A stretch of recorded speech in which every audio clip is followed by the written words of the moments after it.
Depuis ma position nucléaire, l'heure est grave. Vladimir Poutine suspend le dernier traité sur les armes nucléaires avec les États-Unis, signalant une rupture complète avec la coopération occidentale. C'est dangereux, les amis.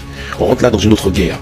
C'est incroyable. Parce que vous devez savoir que le dernier traité sur les armes nucléaires a été signé avec, bien évidemment, l'ancien président des États-Unis, le 40e président Donald Reagan et Gorbatchev en 1987. Lors de ce traité, il stipulait qu'il ne fallait pas fabriquer des armes balistiques, hypersoniques et aussi des missiles de croisière sol-sol, de pouvoir bien évidemment dépasser en termes de kilomètres de 5000 à 5500 km et voire plus.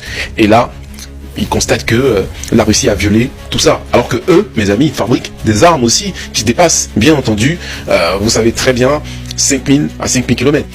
Après la signature de ce traité entre Donald Reagan et Gorbatchev, mes amis, il y a eu près de 2600 missiles qui ont été démantelés.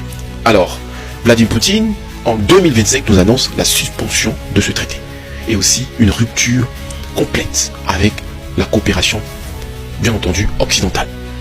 La Russie, maintenant, en 2025, à l'ère de Vladimir Poutine et à l'ère du nucléaire, là, vous devez savoir que Vladimir Poutine déchire ce traité et met à la poubelle. Et aussi se dit qu'il va fabriquer autant de missiles qu'il le veut. Plus d'imposition, plus de restrictions de la part des États-Unis. Là, c'est chaud, les gars. Apprêtez vos popcorn, ça va faire mouche. Vladimir Poutine déchire ce traité et met à la poubelle. Ce qui veut dire que là, le dictat et les restrictions des États-Unis ont pris désormais fin. Et là, Donald Trump, mes amis, serait probablement dans son bunker. Qu'est-ce qui va se passer? Dis-moi en commentaire qu'est-ce que tu en penses. N'hésite pas de partager la vidéo maximum sur ton compte. Ciao.